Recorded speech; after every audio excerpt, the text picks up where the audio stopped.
नमस्ते मेरे प्यारे बच्चों, कैसे हो आप सब। मेरा नाम अनीता चौहान और मैं आपकी हिंदी सब्जेक्ट की टीचर हूँ। तो आज हम हिंदी में नया चैप्टर चालू करेंगे, ठीक है, जिसका नाम है चाचा नेहरू जी। ठीक है, तो मैं आपको उसके बारे में कुछ बातें बताना चाहती हूँ। जो हमारे चाचा नेहरू है वो हमारे पहले प्रधानमंत्री थे और उसे बच्चे बहुत पसंद है और उसे इतना प्यार बच्चों को वो करते हैं, इसीलिए हम चिल्ड्रन डे भी मनाते हैं, है ना, बाल दिन।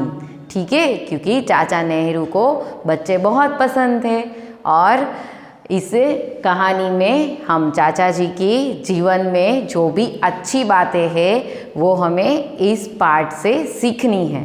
ठीक है, जब वो आपकी जैसी उम्र के थे, मतलब कि जब वो छोटे थे, तब से लेकर अब तक उसके जीवन में से हमें क्या सीखने को मिलता है वो हम आज इस चैप्टर के द्वारा सीखेंगे। ठीक है, तो आपको वीडियो देखना है ना उसका, तो चलो हम देखते हैं। आप सब भी तैयार हो जाओ देखने के लिए। तो हमारा चैप्टर है 14 चाचा नेहरू। ठीक है, चाचा नेहरू प्रेरक प्रसंग। पंडित जवाहरलाल नेहरू भारत के प्रथम प्रधानमंत्री थे, जिन्हें हम चाचा नेहरू कहते हैं। उन्हें किताबें पढ़ने का बहुत शौक था। वे सिर्फ पढ़ते ही नहीं थे, बल्कि किताबों को संभाल कर भी रखते थे। एक बार नेहरू जी किसी जरूरी काम से अपने दोस्त के घर गए। जब वे वहां पहुंचे, उस समय उनके दोस्त घर पर नहीं थे। किसी से कहकर उन्हें बुलवाया गया। चाचा नेहरू तो आप सबको पता है ना, वो सबसे पहले हमारे प्रधानमंत्री थे और उसको जवाहरलाल नेहरू से भी हम पहचानते हैं, लेकिन प्यार से हम उसको, उससे बच्चे बहुत पसंद है तो बच्चे उसको चाचा कहकर भी बुलाते थे, इसीलिए इसका नाम चाचा नेहरू रखा है ना। और चाचा नेहरू जी को किताबें पढ़ना बहुत पसंद है और उसके घर में भी काफ़ी सारी किताबें रहती थी। लेकिन एक बार वो अपने दोस्त से मिलने उसके घर गए, लेकिन जब वो गए तब उसके दोस्त उसके घर पे नहीं थे। फिर क्या हुआ, चलो हम आगे देखते हैं। नेहरू ने सोचा, जब तक वे नहीं आते क्यों ना तब तक कुछ कहानियां पढ़ ली जाए। यह सोचकर उन्होंने किताबों की अलमारी खोली और देखा कि सारी किताबें इधर उधर बिखरी पड़ी हैं। तो देखा आप सबने, चाचा जी अपना पूरे टाइम का सदुपयोग करते हैं, है ना, कि जब तक मेरे दोस्त नहीं आते तब तक मैं क्यों ना थोड़ी कहानियाँ पढ़ लूँ, है ना। लेकिन जब उसने किताबों की अलमारी खोली तो आप सब देख ही रहे हो कि कैसे ये सारी किताबें रखी गई है ना, इधर उधर रखी है, एक जैसे नहीं रखी है, देख रहे हो ना आप सब। फिर क्या किया चाचा जी ने, देखते हैं हम। देखकर नेहरू जी दुखी हुए। उन्होंने अलमारी में से सारी किताबें निकाली, फिर एक कपड़ा लिया और किताबों पर जमी धूल को झाड़ने लगे। अलमारी साफ की, फिर किताबों को अलमारी में एक एक करके अच्छे से लगाया। उनमें एक सुंदर सी किताब थी, उसे लेकर नेहरू जी पढ़ने के लिए बैठ गए। कुछ देर बाद तो देखा उसने क्या किया, चाचा नेहरू जी ने ये किया, सारी अलमारी की किताबें बाहर निकाल ली, फिर उसको साफ किया अच्छी तरह से। देखा किताबों को कितना वो अच्छी तरह से रखते हैं ना, तो वो कितना प्रेम करते हैं अपनी किताबों से। और किताबें वैसे भी हमें जो ज्ञान देती है वो चीज़ों को हमें अच्छी तरह से रखनी चाहिए। जैसे आप अपनी जो सारी हमारी टेक्स्ट बुक्स है उसको आप कवर करके रखते हो, है ना, कहीं से भी फट ना जाए, क्योंकि हमें उसमें से तो सीखना है, तो वो हमारे लिए कितनी महत्व की है ना। तो चाचा जी ने उसकी सारी अलमारियों की किताबें अच्छे से साफ़ की, फिर एक एक करके उसने अच्छे से रख दिया। लेकिन उसमें से एक किताब चाचा जी को बहुत पसंद आई, वो पढ़ने बैठे। फिर क्या हुआ, आज उनके दोस्त अपने घर लौटे। उन्होंने आसपास धूल और नेहरू जी के मैले हुए कपड़ों को देखा तो समझ गए कि कुछ न कुछ तो गड़बड़ है। जब इस बारे में उन्होंने नेहरू जी से पूछा तो वे अपने दोस्त को डपटते हुए बोले, तुम्हें किताबों को संभाल कर रखना नहीं आता, सब किताबें बिखरी पड़ी थी, उन पर धूल लगी थी। अलमारी देखकर उनके दोस्त हैरान रह गए कि नेहरू जी ने बहुत अच्छे से किताबों को खाने में लगाया था। यह देखकर दोस्त ने नेहरू जी से माफी मांगी और कहा, मैं आगे से सब किताबों को अच्छी तरह से रखूंगा। सीख, किताबों को संभाल कर रखना चाहिए। तो क्या सीख मिलती है हमें? किताबों को संभाल कर रखना चाहिए। ठीक है, जब उसके दोस्त वापस आए तब नेहरू जी को पूरा धूल और मिट्टी वाला देखा तो सोचने लगी कि कुछ तो गड़बड़ है ना। फिर नेहरू जी ने उसको बोला कि तुम अपनी किताबें कैसे रखते हो, ऐसे कोई रखता है किताबों को? फिर उसने अलमारी को देखा तो हैरान हो गए कि इतनी अच्छी तरह से साफ सुथरा करके नेहरू जी ने रखा था। फिर उसको समझ में आ गया कि मैं भी अपनी किताबें अब से ऐसे ही रखूँगा और किताबों को हमेशा हमें संभाल कर रखना चाहिए क्योंकि वो हमें बहुत सारा ज्ञान देती है और हम सीखते भी उसी में से ही है।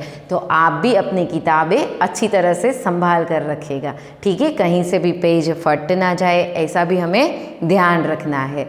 ठीक है, अच्छा लगा ना आपको ये चाचा नेहरू का चैप्टर? तो चलो हम अब इसका अभ्यास भी कर लेते हैं। तो हमारा अभ्यास 1 है, नीचे लिखे प्रश्नों के उत्तर दीजिए। तो हमें प्रश्न के उत्तर देने हैं। तो हमारा पहला प्रश्न है, नेहरू जी किताबों को कैसे रखते थे? वीडियो देखना है आपको, तो चलो। वे सिर्फ पढ़ते ही नहीं थे बल्कि किताबों को संभाल कर भी रखते थे। ठीक है, पढ़ते नहीं थे लेकिन वो संभाल कर भी रखते थे। और मैं उत्तर दिखा भी देती हूँ आपको।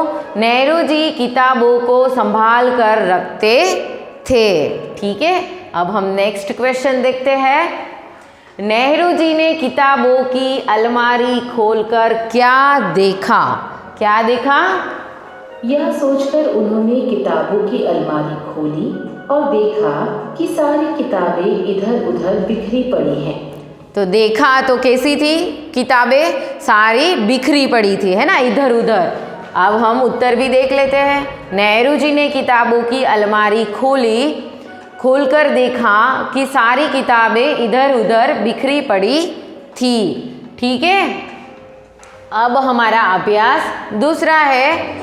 ठीक है, दिए गए वाक्यों में क्रिया शब्दों को दिए गए वाक्यों में क्रिया शब्द को रेखांकित कीजिए। क्रिया क्या होती है? मतलब हम पहले भी ये समझ चुके हैं कि जो शब्द में क्रिया मतलब जो क्रिया कंटिन्यू हो रही है उसे हम क्रिया बोलेंगे। कोई भी कार्य हो रहा है उसे हम क्रिया कहेंगे। ठीक है, तो पहला है, उन्होंने किताबों की अलमारी खोली। ठीक है, उन्होंने किताबों की अलमारी खोली, मतलब खोली मतलब वो क्रिया हुई। तो कहाँ पर आएगा ये? खोली।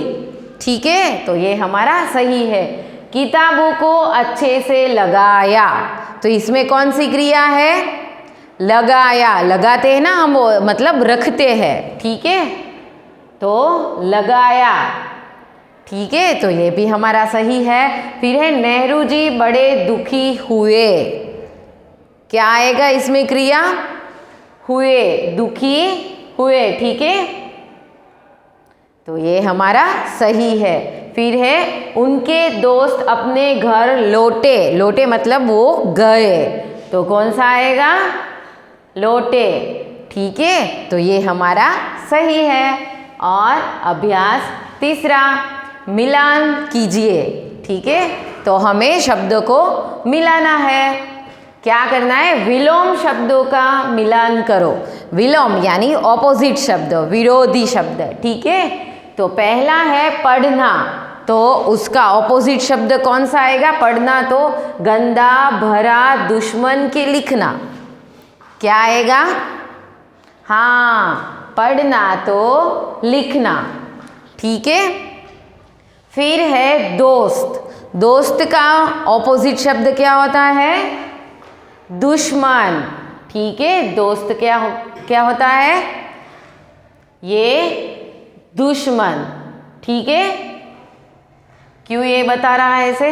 दोस्त का ऑपोजिट शब्द दुश्मन होता है, इसमें हमारा नहीं हो रहा है, मतलब गलत नहीं है, हमारा सही है। ठीक है, खाली तो क्या आएगा? भरा।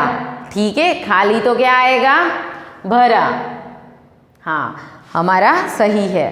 फिर है साफ, तो उसका विरोधी क्या होगा? गंदा। क्या होगा? साफ तो गंदा। ये हमारी कोडोवा मिस्टेक है, तो आप इसको ध्यान में नहीं लीजिएगा, क्योंकि कभी कभार इसमें ऐसा हो जाता है। लेकिन साफ का विरोधी शब्द क्या होता है? गंदा। ठीक है, और दोस्त का विरोधी शब्द होता है दुश्मन। दोस्त तो दुश्मन, गंदा तो साफ। ठीक है बच्चों, आपको समझ में आ गया अभी क्या कह रही हूँ टीचर? ये जो इसमें गलत बता रहा है वो ऐसा नहीं है। ठीक है, क्योंकि दोस्त का विरोधी होता है दुश्मन और साफ का विरोधी होता है गंदा। ठीक है, तो यहाँ पर हमारा चैप्टर भी ख़त्म होता है और मुझे उम्मीद है कि आप सब अच्छी तरह से समझ गए हो। अगर नहीं समझ में आए फिर भी तो आप मुझे फ़ोन करके पूछ सकते हो। तो इस वीडियो में यहाँ तक ही करेंगे। नेक्स्ट वीडियो में हम नए चैप्टर के साथ मिलेंगे। God bless you. Bye bye.